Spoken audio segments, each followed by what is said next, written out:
sa tanan. Atong ipadayon ang people in the New Testament. This is Jesus Christ number 5. And nagpadayon ta mga kaigsunan sa part 5 sa The Manifestation of the Earthly Life of Christ. Ang pagpakita sa kinabuhi ni Kristo dinhi sa kalibutan. Alright? So, the title of our message this evening is Christ's Early Years in Nazareth. Christ early years in Nazareth. Nahinumduman nato nga giingnan sila sa angel nga adto mo sa Egypt because Herod wanted to do something bad to the child. So ilang gilikay si Christ didto sa Egypt mga kaigsunan, and after that diri nagsugod ang ato ang lesson tonight, ang atong message tonight diri nagsugod sa dihang mubalik na sila sa kanang Israel. Number 1, Christ shall be called a Nazarene. Gikan sa Egypt, pauli sila sa Ginoo. Atong basahon ang text mga igsoon, Matthew chapter 2, 19 to 23 para masabtan nato. Ingon there is a Bible, but when Herod was dead, behold, an angel of the Lord appeared in a dream to Joseph in Egypt, saying, Arise, and take the young child and his mother, and go into the land of Israel. For they are dead which sought the young child's life. Patay na si Herod. So, mora na reason nga nung gipaadto sa angel, gipaadto sa Ginoo, pinaagi sa angel, si Christ ngadto sa Egypt, tungod ni Herod. Sa dihang namatay na, it's time to go back. In verse number 21, and he arose, and took the young child and his mother, and came into the land of Israel. Pero ni-intervene mga kaigsunan ang pagkatawhanon ni Joseph. Ingon there is Bible, but when he heard that Archelaus did reign in Judea, in the room of his father Herod, he was afraid to go thither. Nahadlok siya. Pagkaibaw niya, agoy, ang anak mo may nagpuli. So, pagdautan ng amahan, so magduda punta nga dautan ng anak. Amen, no? Pero dili sa tanang higayon, ha? Kaya na may mga amahan nga maldito, pero buutan ng anak. Walay planos kinabuhi ang amahan, pero ang anak, klaro kayong planos kinabuhi. So, pwede na may tabo. Pero sa pamilyang Herod, mga kaigsunan, murag ibang usapan yan. No? Kaya murag naagyod sa ilahang dugo, mga kaigsunan, nga kontra gyud sila. No? Wagi Herod nga ni reign, nga ni-appreciate kang Kristo, o sa mga Kristohanon. Wala. So pagkahibaw ni Joseph, mga igsoon, nga ang anak ni Puliman, he was afraid to go thither. Sometimes, ang kahadlok, mao'y mubambag nato sa pagsunod nga entirely sa kabubuton sa Ginoo. Usahay, dili ta makaabot dito sa point nga gitinguha sa Ginoo sa imong kinabuhi because nakabati kag kahadlok. Do you agree with that? Mao na nga daghan kaayo kag stopover sa imong kinabuhi. Unya, kada stopover, it will count years. It will count months. Moabot yun na, kasagaran, tuig yun na, mga kaigsunan. Nga mura ka o kanang, kuwan sa taron, kanang, pahuway sa taron. Well, it is the Lord who knows when to go and stop. So kung isalig lang yung Ginoo, without fear in your heart, mga kaigsunan, everything, mahanay na na. Kay ang Ginoo, gihanay na na daan. Magkagubot lang na ang dagan sa atong kinabuhi, kung kita na mo interfere because of that fear. So ang kahadlok, hapit ni Pakgang mga kaigsunan, mangganing wa ni balik sa Egypt. Kaya tanawan sa isul this Bible, notwithstanding, being warned of God in a dream, he turned aside into the parts of Galilee. Arang-arang.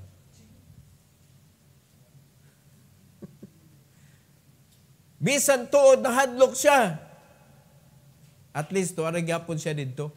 Ni pahikling mga igsoon.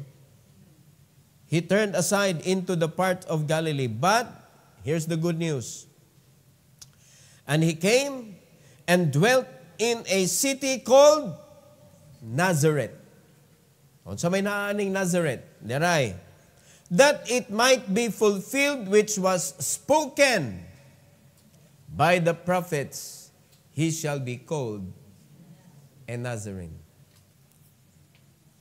Nakuha na, naisgutan na sa prophet mga igsoon nga si Christ, matawag siya nga Nazareno. Muna karon sikat kaayo siya nga isip usa ka Nazareno.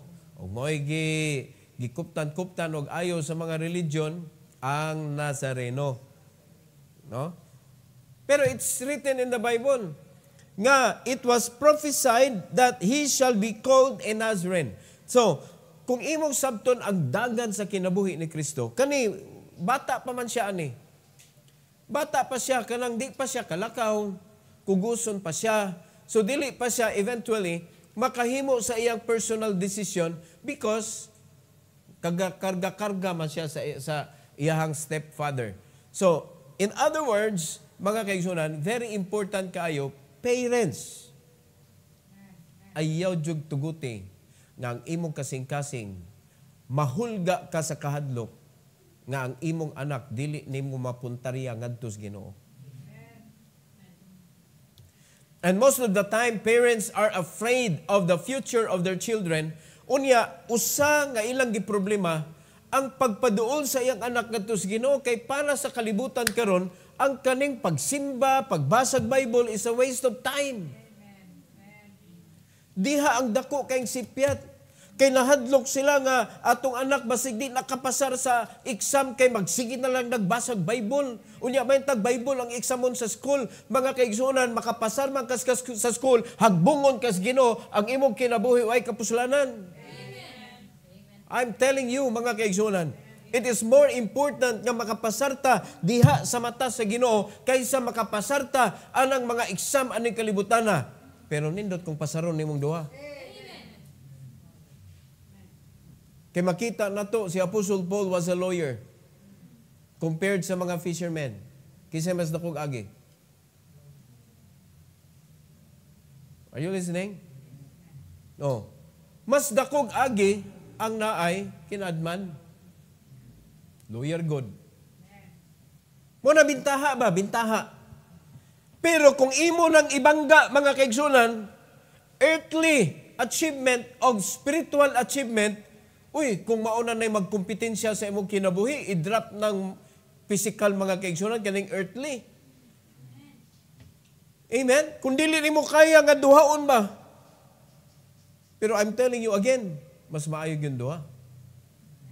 Ayaw himo ang reason, ang kanang earthly achievement, nga mahimo siyang hindrance sa imong pagdaog sa spiritual nimo mga kaigsunan na kinabuhi. No? Tungod man na sa kadlok, mo na nga mga ginikanan karon dili rooted diha sa Ginoo ba? Nagtuo sila mga igsoon nga sa amok ning kuanoy kaning Sunday school mo adto tagsayo niya pagkahuman nagtuon pa niya atong anak.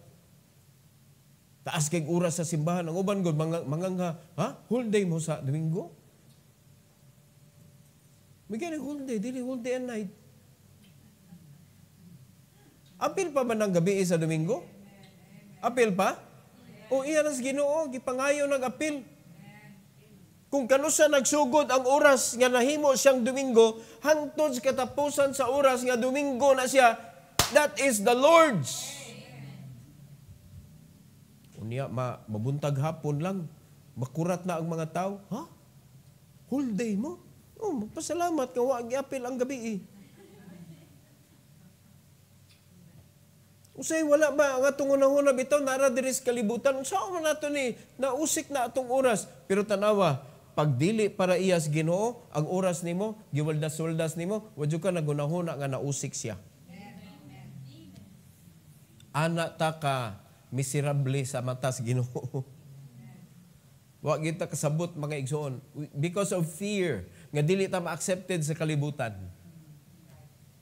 Mauna ang downfall sa mga Christian sa ilang spiritual life. So that is why mga igsoon, parents, kani kay panahon pa man ni Joseph, iyang desisyon, pero pasalamat ta that he was listening to the angel. Nga kung kamo mga parents, maminaw lang yun mo sa inyong pastor. Magiyahan ninyo inyong anak, ipaduol ninyo na sa Ginoo, pabasahan na ninyo og Bible, patun-an na ninyo, patumana na ninyo, patuloy na usaon pag-share ang ebanghelyo. Of course, ikaw po dapat kay balo. Dili kay imo ra na itod imong anak. Yung bata pa kini akong anak o kanusa man na siya magkat-on. Nga sige naman nagtan-aw og YouTube. Sige naman nagtan-aw og TikTok. Nag-TikTok na maganina gamay pa. Unya, mingon ka nga di pa nakasabot sa Bible? Ikaw ra mo yung nag-ingon nga di nakasabot. Why don't you try? Di ba? Ngayon di man nimo i-try og pasud ng pulong sa Ginoo sa iyang kasing-kasing. Because the moment nga ang imong anak makat-on siya og kanabitong panabot, that's the time the devil will play in his mind. So pukaon to ang iyang pagkatawhanon. Unya ang iyang pagkatawhanon mauto siya mo domain sa kinabuhi niya as the child grows up, mga igsoon, mahimo siyang worldly. Mao na magkadako ang iyang edad, magkalisod siya tudluan. Magkalisod siya ipaduol sa Ginoo. Moabot na ang panahon nga sila na mo decide, wag yung temple, wag yung church sa ilang kinabuhi. It is not included. Kabantay mo sa atong mga young people karon, mahigugmaon ba? In many churches, kung di mo tagag kalingawan sa church, why young people? Kaya ang kalipay sa mga young people, wala sa kalag. Ang kalipay sa mga young people, naa sa activity. That should not be. Dapat ipapfeel na to nila, mga kaigsunan, the joy of having God in their life. The joy of doing the will of God in their life. Mao na'y nakanindot. So, naanagi, panulti na, that he shall be called a Nazarene. Sa atong kinabuhi po, mga kaigsunan, giandam na ni. Without you knowing it, ang Ginoo gi-prepare na niya atong kinabuhi, maunsa ta, unsaon ta niya. Pero wata kay baw. Maabot na lang ang panahon, hala. O ninduta di ayo, kung isunod lang kas Ginoo ba? Wa pa jud kitag tao mga kaigsunan nga nisunod si Ginoo nagbasol. Pero daghan na kay kung maingon ninyo kinsa na mga tao nga wa nagsunod sa Ginoo, nagsigsupak sa Ginoo, nagsigsukol sa kabubuton sa Ginoo, nagbasol. So duha na ito padulngan. Malipay ka sa imong kinabuhi sa unahan o magbasol ka. O siyempre kung papilion tayo mo anak, kay ba kung gusto nyo pilion? Pero kay ba mo asa ang dalan sa paglipay sa kinabuhi sa unahan? Kaya daghang mga tao, ganahan sila maglipay sa ilang kinabuhi sa unahan, pero ang ilang gisubay, ang daan nga magbasol sila sa unahan. So mo na imong katunon mga kaigsunan, ayaw tuguti nga masipyat ka sa gi-prepare sa Ginoo sa imong kinabuhi. Now, nakita na to ang kinabuhi ni Christ, it was prophesied, it was prophesied, it was prophesied. Unya sa hinay sa iyang earthly life mga igsoon, it was fulfilled. Nakabantay mo? It was fulfilled. O the other time, nga katong pag-adto nila sa Egypt, it was prophesied. And it was fulfilled. Oh, karon nana say prophecy nga tawgon siya nga Nazarene o na fulfilled mga kaigsuonan.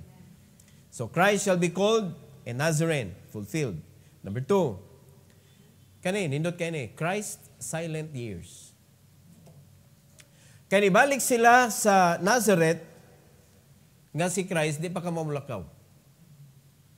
Gikugos. Nabalik sila sa Nazareth nga si Christ di pa siya ka-decide. So, ang sunod nga scenario nga si Christ mga kaigsunan na napakita sa Bible, 12 years old na siya. 12 years old. So dati matawag nga silent years. Pero tanawag unsay natabo sa silent years, ug asa ni nga portion sa imong anak kaning mga silent years sa ilang kinabuhi. Kay kaning 12 years old, naman siya mga decision making para siyang kaugalingon. Nga kung ma-miss na to ng silent years sa atong anak, ma-miss na to ang silent years mga kaigsoon, ang ilang decision making from 12 years old onward, bati. Numdumi na. So asa man yung silent years atong i-learn mga igsoon si Christ, Luke chapter 2. Nindot kayo ning silent years i-apply nato mga igsoon sa kinabuhi sa atong mga anak. Luke chapter 2. Here's the silent years, verse 39 to 40. The Bible says, and then when they had performed all things according to the law of the Lord, they returned into Galilee to their own city, Nazareth. Yara, 40. And the child grew and waxed strong in spirit, filled with wisdom, and the grace of God was upon him. Mauni nahitabo sa iyang silent years. Tanawag unsa kay importante mga igsoon. Nga after sa iyang silent years, naa na panahon nga mo voice out na siya. Unsay nahitabo? He talked to the doctors, the leaders, the drivers sa ilahang nasod mga igsoon. Mga decision makers. Tanawar ko na, pero di na ito isgutan kasi sunod na. But before 12 years old, mo na itawag sa Bible nga silent years sa kinabuhi ni Christ. Na ay mga nag-ingon nga si Kristo ni adto sa China, si Kristo ni adto sa India, si Kristo nag-learn og magic kaysa dihang pag-abot na niya dito sa iyahang earthly, nakita na nibalik na siya ni appear na sa Bible na nangayo siya og mga masakiton, ni pabuhi siya patay, ang mga buta nakakita. So for them it was magic. So ila dayong gipalutaw nga diin man to si Kristo nag-cut-on. So ang silent years, imagine na nimong bata mga igsoon mag-cut og magic. Kay pag 12 anyos pataas, naa naman siya, naa na may history. Kung asa sila. Pero kaning nga portion 11 years below, gawas atong panahon nga na sila sa Egypt, for sure, na sila dito, niya kanina, siya sa Nazareth, silent years, mga igsoon, walay record, pero naay result. Usahay lagi, mas importante ni, tagain lang kong resulta, pakit ako ra nagsabton ang detalye. Di ba? Kaysa, tagain kong detalye, niya way result. Kaniyo, naay result. So, ang resulta di ara, the child grew. Of course, nitubo siya, nidako, gipakaon eh. Giatiman eh. Next, he waxed strong in spirit. Uy, gitudloan ni pulong sa Ginoo. Amen? Gitudloan ni siya o kanang unsay mga pulong nga angay madunggan sa espirituhanon nga kinabuhi, kay nilig-on man sa espirituhanon. Pero tanawang mga bata nun, strong in gadget. Nakita niyong difference? Mao nang ang mga bata karon mga igsoon di nakaabot sa iyahang angay nga padulngan tungod kay ang mga bata ginalig-on sila diha sa tawhanon. They are not strong in spirit kay ang gifeed sa ilaha dili spiritual things. Dapa, filled with wisdom. Asa man nakuha ang wisdom?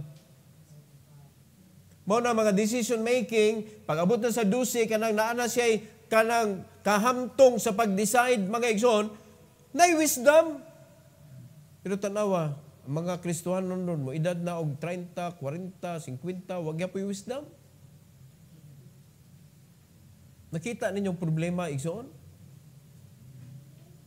And the grace of God was upon him. Tanawa, ang mga Kristohano na, kung kita nagpuyo lang kita diha sa grasya sa Ginoo, asa may kulang? Asay kulang. Di ba ang kinabuhi? Cool lang. Kasi walang kulang. Wala, hindi talaga yung kinabuhi. Ang pagpangalagan sa Ginoo na persecution, chill lang ka. Ano ba, pikto man ta? Gipersecute ta, pero makakaon man ta. Gipersecute ta, pero natay matulgan. Gipersecute ta, di man na mo maumit ang persecution. But if you have the grace of God while persecution is happening, Pangigsoon, okay lang.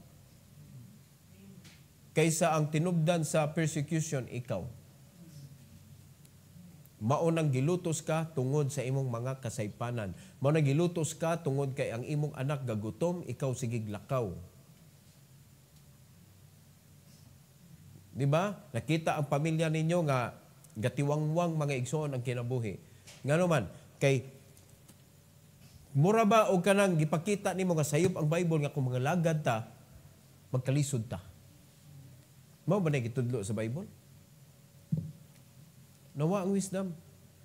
But if you're going to serve God, mga igsoon, according to your own way, the Lord will not bless you.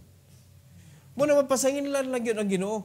Muna sa atong pagkaton, mga kaigsoon, doon naluwas ta nga dili ta child, wala na ta kaagi ang uban ninyo, wala na mo kaagi og Sunday school.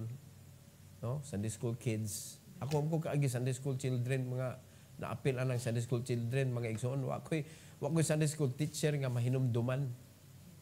So na mga tao nga naluwas sila at older age na. No? Kamo nangaluwas mo, taas-taas na yung edad, di na mo pwede paapilon dito sa klase nilang mamasa, nilang Ma'am Faith. Di na mo pwede dito kay magunsa mo dito. Di ba? Pero di ta ka deny nga ang atong spirit is still a child. And that is why we need to go through discipleship para ma-feed ta og milk, mga igsoon, to strengthen our spiritual life so that we could have also wisdom ngay kita man personal mangayo, di man ang atong discipler.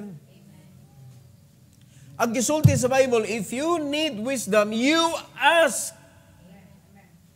Dili pwede kayo mo ingnon nga discipler kanang iampo ko kus Ginoo nga tagaan ko niyag wisdom. Sa King's Bible, let him ask of God. Kinsa man ang him that has no wisdom. Ikaw mismo. So ang ma-help ra gyud nato nga mga Kristiyano ngadto sa tao para munindot ang iyang kinabuhi diha sa Ginoo is to feed them with spiritual food. Para mo grow sila strong in spirit. Amen? And then one day, they will ask the Lord, Lord, give me wisdom kay daghan na kay kong nahibawan pero I cannot fulfill. And through wisdom, you can do what the Bible says.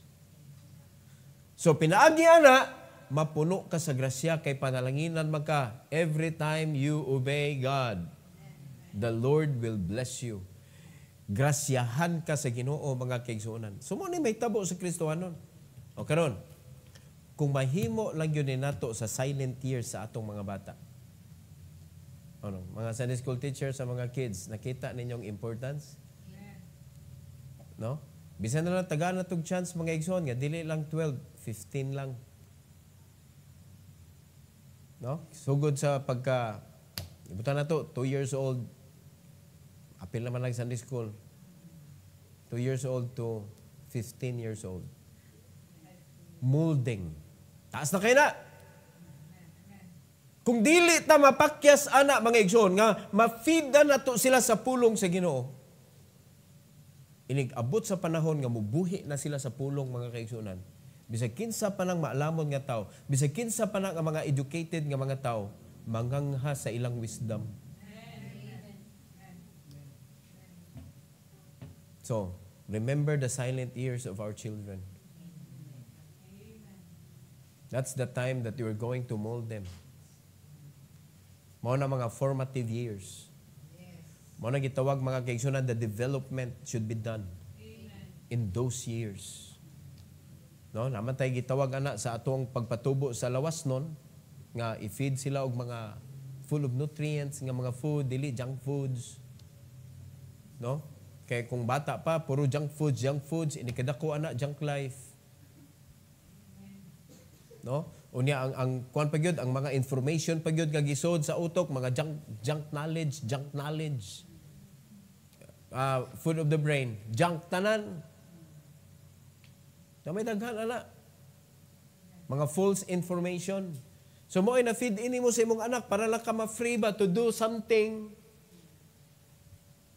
So nagdako imo anak with all false nga mga information and false nutrient.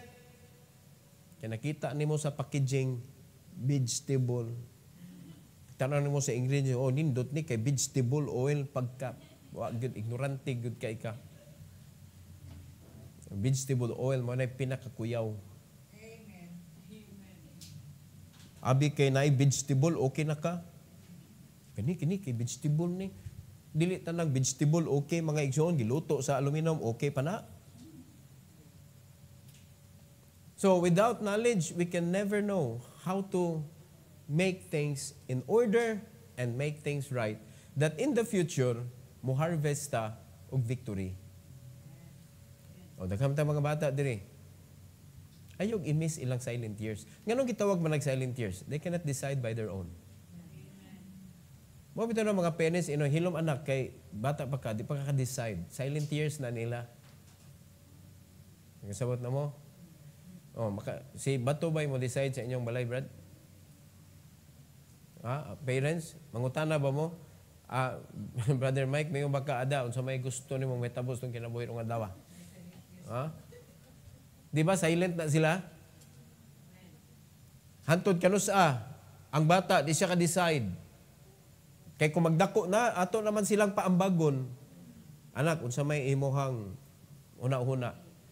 Unsa may imuhang ikaambit sa atong kinabuhi ron. Unsa may gusto nimo nga kuan, unsa may desire nimo, mangutanan ta sa ilang mga desire. No, kay kun di sa nato sila pangutan-on, mahug sila nga mga kaigsoon nga wa koy kapuslanan aning kinabuhi. Kay ganahan naman sila mo decide. Niabot na ang time ba nga di na sila pwede himuong silent. No? Silensyo.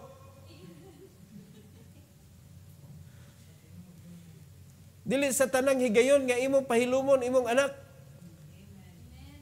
16 years old, pahilumon? Pwede ra? Hilom. Wanoy, adto na sa barkada, adto na dito sa social media, magpahungaw. Kaya nga naman, they want to voice out. Muna, let them talk in the house. Di na, pero kining silent years, mga igsoon, na ipanahon sa tong anak, nga silent regyo na sila. Muhilak na lang na, kaya di gyud kabuot. Mauna ang formative years. Ayaw nag-imis, kay moabot ang panahon nga mutingog na sila. Kung wala na nimo na mold kani mga kaigsunan, nga wa siya nigtubo diha sa Ginoo, wala naglig-on ang iyang espiritu, wala siya napuno sa wisdom, wala siya nagsalig sa grasya sa Ginoo, when He speaks, masakitan ka. Because His word is like a sword, piercing your heart, hurting you. Ang baan na mong anak, mura nagkayo nga, tubag-tubagon ka. Kabantay mo na yung mga bata. Kusog na kayo mutubag sa ilang parents. Nga naman, wala ang formative years, ang silent years sa iyang kinabuhi. Wala na porma. Mura dako kay problema. Pasalamat ta igsoon sa example nga gibuhat ni Christ. Even Him, dunay silent years. Anak na sa Dios, ha? Gitugutan pagid siya nga mamold, matudluan sa iyang mamag stepfather. Di ba? Alangan giunsa man na, nganong nag-ingon ana man na. Kay gitudluan to. Gitudluan. Kita, tudluan ba nato ni atong mga anak? Let them come to church. Ako maluoy jud ko mga kaigsunan nga kanang Domingo ra ilhon ba? Buntag pa jud. Information manitanan. O karon, is this very important information? Kita nakaibaw man ta ni daan, no? Nga naay mga portions kinabuhi sa mga anak wa, di sila ka-decide. Pero naa diha nindot may tabo diha. It is a molding years for them. The development of the kanang foundation para inigbuhi nila sa ilahang mga desisyon sa panahon nga sila na mo decide, di nakapanguyawan. Kaya nakaibaw ka ang iyang desisyon, di yun na mulihis sa kabubuton sa Ginoo kay diha nako napundar ang akong anak. Kinsa ninyo nakaingon mo? Hindi tanong makahirit patag usano? Atong matudlo ag tarong ba? O kabantay mo, pag magdako ng anak, na-miss ni mo, mga igsoon, lisod na kay ni mo. Bisan na lang pagtawag, di na mo tuman. Kaya nga naman, ang naka-mentor niya, dili ang iyas Ginoo. Kay usa ka nga namadlong, ayog simba. Itamlim ba ron? O ka ba? Pagbantay mo mga parents, maabot na panahon, maglain ni mo kasing-kasing, maglain ni mong buot. Damayon ni mong simbahan, ang imong anak makakita. Ug sa puton na ita, way simba. That's a lesson na ilang na-learn. Amen? Muna, inigkuhan na, gabot sapot. Sapot ka pa. Oh, gisapot ko! Manimbata! Kay gisapot ko! Para mabadlong ko sa Ginoo. Ano ba? Ngayon na mo anak, ako sa puton na ita, mga tugitag simbahan. Hindi kay, sapot ko ron, kamo na simba. Lesson. Okay sa ninyo direbe, kung sa puton mo, di mo manimba. Kung sa kay bation sa simbahan nga, asa sa pastor, gisapot sa pastor. Di sa tayo ay sa mukha sa pastor. Gisapot na, di na muwali kay gisapot. Di na muwali kay naguol na. Wag mahimo ang pastor yun. Bisag unsay status kinabuhi. The pastor needs to preach. Dapat nguna na punta. Pakita na to ba? Ihimplo mga igsoon. Example that we could show to our children. It is their formative years, silent years sa atong mga anak. Let them see. No? Let them see how important instruction is. Anto maanad na yung mga anak, inganin nilang simbahan, maminaw yun na. Makasabot na sila, inyo nang inyong paminaw ng pastor. Makasabot na sila eh. Kaysa imo ra pasagdan mga igsoon nga maglibod suroy sa kanang kuan. May tabuan ni kung naanatay facilities para sa mga bata, ma-separate na, basig puro sa niya duwa, wala spiritual feeding. No, mabunalan gyud mo mga teacher, kamong mga ma-assign sa mga children. Dapat na gyud spiritual feeding gyud. No, kuhaon nimo ang katong meat ba niya imong ipasmooten siya para ma-feed nimo sa bata the same nutrient nga nakuha sa mga adult. Di ba naingon na? Oh, nga na sa nato ang atong mga bata. So nindot kayo mga kaigsunan. Kaning pag-adto, simple na kayo ha. Gipauli na sila sa Nazareth, pero nindot tag lesson ay. Nakuha ninyong lesson, igsoon? Nindot ta sa lesson. Nanguli sila kay nisulat na. Ang lesson na di nimo pwede mga kaigsunan supakon ang Bible. Nya atong kinabuhi nasulat naman diri. Ganun si imong supak-supak. Para mo daghan imong finances, kibaw na kag unsay buhaton. Kibaw mo unsay buhaton para mo daghan inyong finances? Ha? Kibaw na mo? Unsaon be? Ipustas loto?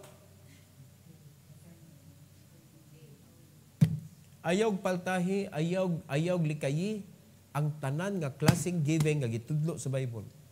Tanan jud. Especially returning. Muna paspas kayong asenso sa usa ka tawo mga igsoon nga wag question sa Ginoo sa pinaagi sa kanang pagkuan ba kanang tawhanon kay nga kasing-kasing sig kanang hatag ani uy unsa naman ni.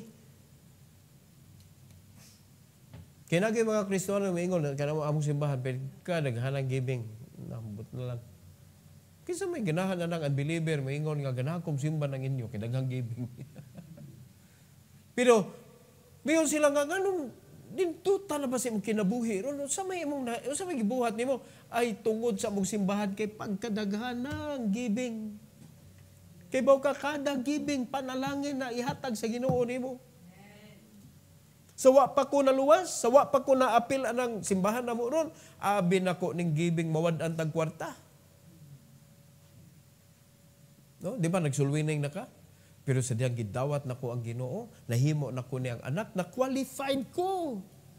Nga ang giving naanay nindot nga kanang padulngan sa akong kinabuhi mao ning nahitabos kong kinabuhi. Sa unsa akong buhaton oy, gisa advance Ginoo nga iya jud ko i-prosper. Di ba mo nagisulti sa Bible? Why can't we put it real sa atong kinabuhi? Why can't we make it real? Ganong question man gyapon, ganong kalisod man ka. Gyud tinuod nga believer ang mga Christians karon. Majority of Christians nowadays are a half believer of the Word of God. Tuhoy lang gyud, di gyud ka masaag ani. Amen. Nya ikabalaka kay magtuyok ra man ka diha. And you will find your life.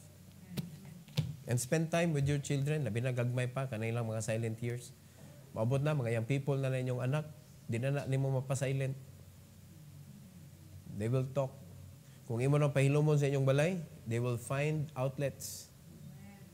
Unya ato sila makakita sa dili iya si Ginoo. Guba imong anak. Amen? So Christ early years in Nazareth, hallelujah. Fulfillment of the prophecy, He will be called a Nazarene. And sa iyang silent years, na-mold yun siya mga kaigsuunan. And the next of this one, katong 12 years old na siya, nga nakikistorya siya sa mga prominent people, mga powerful people. Resulta na, mga igsoon, sa iyang silent years. Every head bow, every eye close. Heavenly Father, thank you, Lord, for this evening. Thank you for giving us this wonderful opportunity to learn about the life of Christ. Thank you so much, O God, for teaching us the importance of the silent years. Na mga silent years sa among mga anak, Lord, mga formative years, and help us to feed them with the right teaching of the spiritual food so that when they grow, they will ask wisdom from you, O God, because naana sa ilang kasing-kasing, they wanted to obey your words and they want to put it in life. So please help us, Lord, to do our part na mga grown up na sa Christian life. Help us to feed our children with right spiritual food para ma-directed ang ilang kinabuhi, Lord, towards your will and to have a victorious life in the future. Thank you, Lord, for all the Sunday school teachers. May you please bless them with power, boldness, and that great desire in their heart to be used, oh God, to become a channel of your blessing to the children in our church. And not only in our church, but to our prospects out there, that they will be a student also of your words, oh God. And I pray, Lord, that you will bless this church. Ang among desire, Lord, kay nagibutang sa kasing-kasing to rescue the children and para ma-prepare sa namong ilang kinabuhi, Lord, sa unahan. So please help us, O God. Put us into the place where you wanted us to grow. Thank you so much, O God, for this opportunity sa altar call. May you please bless your people to come with an honest heart tonight. This is for your glory. In Jesus' name.